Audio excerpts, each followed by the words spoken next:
چې دا خبرې نه دي دغو ته علم ورکړه. آدم علیه السلام کوم سبق د خپل استاد د الله نه کوم سبق زده کړی و دا ټول د ملایکو په مخ کې بیان چې کله دا سبق بیان کړو د هغه نه وروسته دی ممتاز راغی دی انعام واخیست. الله رب العزت په انعام کې دوه شیان ورته ورکړل.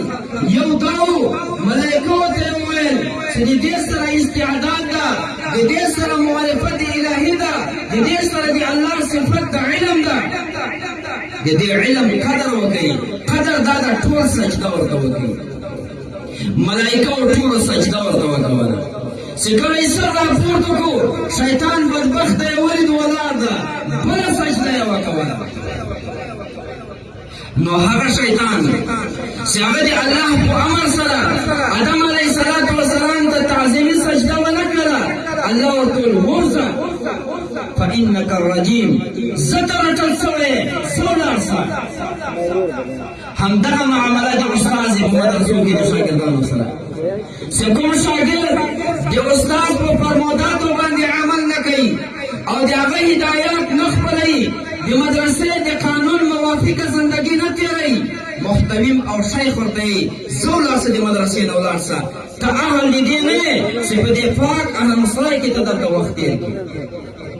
دویم انعام الله رب العزت آدم علیه السلام ته دا ورکړو چې آدم علیه السلام ته وفرمایل ولاړ شه جنت ته او پراخ ګرځه په جنت کې چې څه دې هم زړه غواړي دا هر څه د تا لپاره آزاد دي چې څه خورې او چیرې ځې ولاړ شه خو لیکن د یوې درختې سره پام کوه.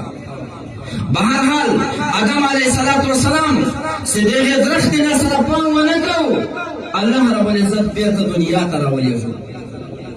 اوس په دنیا کې انسان وخت تېروي بیا ډېر ضرورت داسې چې دی دا وکړي او ډېر ضرورت داسې چې دی دا ونه کوي. الله رب العزت انبیاءو ته وحی شروع کړي الهامي علوم شروع شول لدني علوم شروع شول روحاني علوم شروع شول چې انسانان د خپل کې او د خپل الله رضا ته ځان ورسوي او د آخرت ابدي نعمتو ته ځان ورسوي د جهنم د اور نه ځان خلاص. همدغه سلسله راتله تر وخته د پیغمبر علیه السلام زموږ شیخ صاحب مبارک الله تعالی دې ځوان ورکړي. موږ تاسو ته اوس آخري حدیث د بخاري شریف وایي. دا هم وحی ده. وحی دوه قسمه یو وحی مطلوع یو غیر مطلوع. مطلوع قرآن غیر مطلوع هغه احادیث مبارکه دي. د موږ د تاسې د درد دپاره د موږ د تاسې د اصلاح دپاره جبرائیل علیه السلام څو وارې نبي علیه السلام ته وحی راوړی. نن مې سوچ کاوه ما ګاڼو د مشایخو نه معذرت غواړم. د نبي علیه السلام په نبوت کې 23 کاله 15 میاشتې 14 ورځې تېرېږي خو لیکن په دې 23 کاله کې جبرائیل علیه السلام د الله د طرف نه 26 ځله نبي علیه السلام ته راغلی. 26 ځله ورته راغلی ده. کله داسې شوي دي چې نبي علیه السلام ته یې مکمل صورت راوړی ده.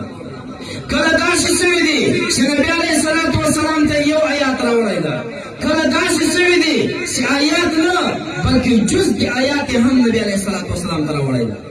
کله چې د روزې مسائل شروع شول چې روزه به کله بندېږي او کله به خلاصېږي من خیط الابیض من الخیط الاسود تور سپانسی او سپین سپانسی.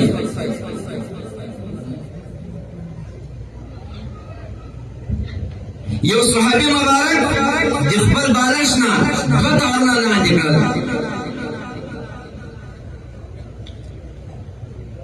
یو تور تار و یو سپین تار. د شپې څخه راپورته شو بیا کتل بیا به ویل چې دا خو تور او سپین نه معلومېږي. بیا سهار یې دا کیسه نبي علیه السلام ته وکوله. نبي علیه السلام ته رسول ورته وکوو چې مقصد د خیط اسود او د ابیض نه دا تارونه نه دي.